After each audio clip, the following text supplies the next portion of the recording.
masahol pa sa tatay niya to si Da Junior, ano?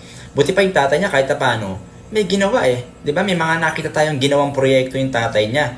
'Di ba? Pero itong ugok na to, hindi natin alam kung ano pinaggagawa nito, panay singot na lang ata nito eh.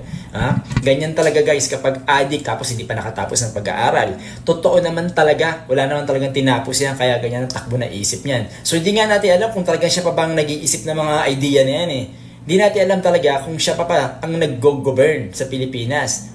So, nakita nyo po yun mga pre. Pagpasensyahan nyo po yung ating background ngayon kasi may kasalan dyan sa kabila. Kaya may mga music po tayo. No? So, pagpasensyahan nyo na po. So, narinig nyo po yun mga pre. Si PBBM daw po ay ugok. Sabi ng tarantadong inutil na to, no? And then, sabi niya dito, palagi daw yata sumisinghot yung Pangulo. Yata. Hindi po siya sigurado sa kanyang mga sinasabi.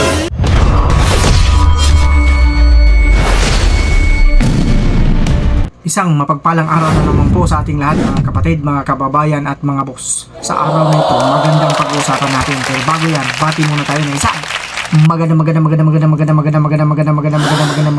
umaga po Luzon, Visayas at Mindanao. Kamusta na po kayo? At syempre pa sa mga kapatid natin, mga kababayan natin at mga boss natin na sa iba't ibang panig ng mundo. Magandang umaga, magandang tanghali, magandang hapon, magandang gabi po sa inyong lahat dyan. Kamusta po kayo? Sana po nasa mabuti kayong kalagayan. Nandito na naman po ang inyong likod, Boss Ray. Sa araw na ito, kagaya ng sinasabi natin, pag-usapan natin itong iyakin na vlogger na ito. Ngayon, para makapagbigay tayo ng reaksyon, panuorin muna natin yung video na ito kung paano mambalahura ito, paano magmura. Dito sila magaling eh. Ito yung mga estilo nila eh. Mga kagrupo nila, mga ganito eh. Babae man yan, mapalalaki, ganito ang style nila. Talagang palamura. Panoorin ninyo kung gusto ninyong ma-high blood. Ngayon, kung ayaw ninyong ma-high blood, huwag na ninyong panoorin ito. Tapos maya-maya, bibigyan natin ng reaksyon. Boy Mura! Isa rin to, Boy Mura!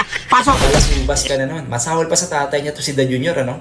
Buti pa yung tatay niya kahit paano, may ginawa eh. 'Di ba? May mga nakita tayong ginawang proyekto yung tatay niya. 'Di ba? Pero itong ugok na to, hindi natin alam kung ano pinaggagawa nito, panay singot na lang ata nito eh. Ha? Ganyan talaga guys kapag addict tapos hindi pa nakatapos ng pag-aaral. Totoo naman talaga, wala naman talagang tinapos yan kaya ganyan ang takbo na isip niyan. So hindi nga natin alam kung talagang siya pa bang nag-iisip ng mga idea na yan eh. Hindi natin alam talaga kung siya pa ang nag-go-govern sa Pilipinas. So, nakita nyo po yun mga pre. Pagpasensyahan nyo po yung ating background ngayon kasi may kasalan dyan sa kabila. Kaya may mga music po tayo. No? So, pagpasensyahan nyo na po. So, narinig nyo po yun mga pre. Si PBBM daw po ay ugok. Sabi ng tarantadong inutil na to, no? And then, sabi niya dito, palagi daw yata sumisinghot yung Pangulo. Yata. Hindi po siya sigurado sa kanyang mga sinasabi. Hindi po siya sigurado kasi may yata.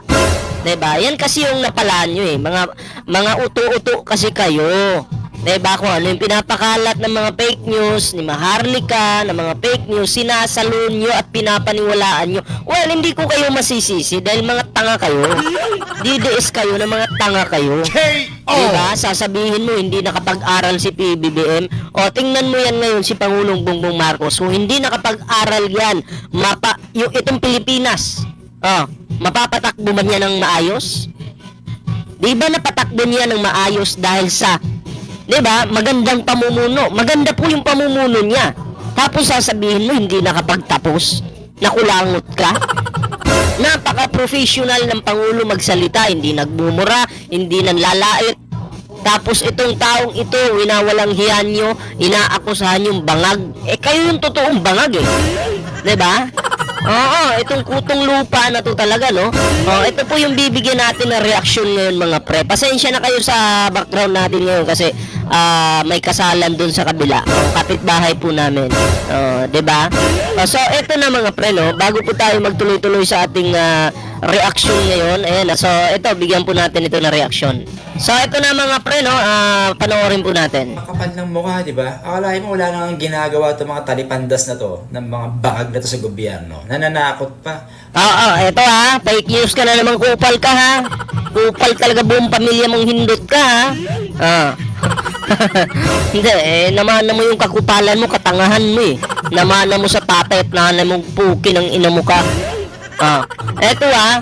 Wala daw pong ginagawa yung Pangulo. Samantalang ang Pangulo nag-iikot. O anong tinulungan niya? Anong tinulungan ng Pangulong Bongbong Marcos? Yung mga magsasaka. 'Di ba? Yung mga utang ng mga magsasaka burado na. Yung mga mangingisda. Tapos yung mga nagrereklamo na mahal daw yung bigas. Kita nyo mura na yung bigas ngayon. 30 plus na lang dito sa amin, 35 na lang. Meron kang mabibili dito 25 kilos, 850. Meron din 650. Nagawa ba yan ni Digong sa panahon niya? Sa panahon ni Digong, ang presyo ng bigas ay nasa 80. Diba? Ikumpara nyo yung presyo ng bigas ngayon sa presyo ng mga bilihin sa panahon ni Digong. O diba? Mapapakamot ka na lang dahil sa sobrang mahal talaga. Tapos ngayon sasabihin mo walang ginawa yung Pangulo. Bubo ka, tatanga-tanga ka. Alam mo, mongoloid ka sa totoo lang. Ikaw yung pinaka-mongoloid na nabuhay dito sa bansang Pilipinas. Bakit? Tamo, kung titinan yung mukha mo, medyo may pagka... Diba? Alam mo na yun. Pero yung ibang mongoloid dyan, tingnan mo, bibigyan ka pa ng tinapay, mabait. Pero ito nanlalait ang kupal. Nang aakusa. Adi mas matindi ka pa sa mongoloid na tarantado ka. Dati natakot nila yung mga tumutulong sa mga Duterte. Teka. Okay lang naman tulungan yung mga Duterte, pero kung may mga kaso, yung mga yan, at ang paraan mo sa pagtulong ay itago yung mga may warrant na yan, ibang usapan na yan. Tanga ka ba? Vloggers man yan, o yung mga businessman na tumutulong siguro sa kanila, di natin alam. Di ba? Siguro. Napansin ninyo? Ang presidente ang binanatan nitong vlogger na napanood natin.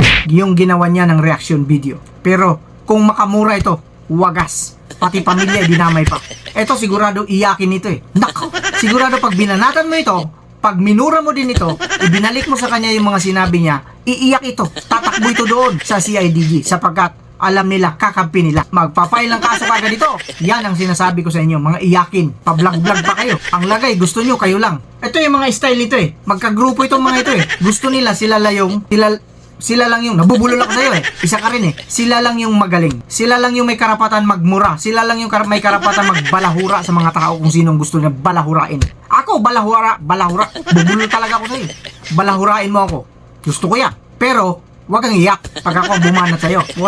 Wala. Sa style nito, sa estilo nito, iyakin. Ito yung tipo nung bata pa ito na maghamon ng sudukan. Ngayon, pag pinalagan mo, tatakbo yan. Kuya, may naghamon sa akin dun, malaki. Yan ang estilo mo. Bata ka pa, boy. Marami ka pang kakainin kung ano man yung kinakain mo. Nako, pag natikman mo ito, nako. Di ko lang alam.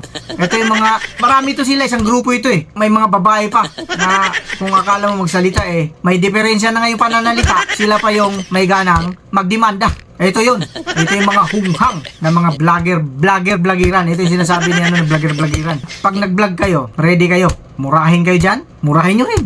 Ganun lang. Sa tingin ko pa lang ito, manipis pa yung tingan nito eh. Pingutin ko lang ito eh, iyak ito eh. Diba? Iyak ito. Malamang.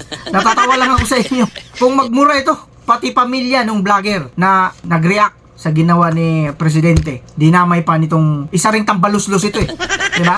Nako, boy, sa timpla mo, sa itsura mong yan, baka pitikin lang kita, iiyak ka na. O matapang lang ito kasi marami sila. Yan yung mga style nito eh. Matapang lang pag madami. Pero pag kahinamon mo ito ng one-on-one, tatakbo yan. Pagbalik niya, isang batalyon na. Ay nako, ano na nangyayari sa bagong Pilipinas? Ito yung sinasabi na bagong Pilipinas. Okay, ninayo kidi. Kulira kam, mga pinisti kam, kalamre kam. Karasan ninyo yung panlabay sa kulira. Naintindihan niyo yan? Ikaw, naintindihan mo? Sikya ka, sibal. Dahil nakaka-high blood. Dumaan sa wall ko eh. With that, kagaya ng sinasabi natin dito, mag-iingat tayong lahat at syempre pa maraming salamat po sa suporta ninyo at patuloy ninyo akong suportahan. Patuloy ninyo suportahan itong munting channel at sana nag-enjoy kayo dito sa inihain kong video. Kagaya ng sinasabi natin dito, mag-iingat tayong lahat. Pwera lang sa mga tao, hindi nag-iingat.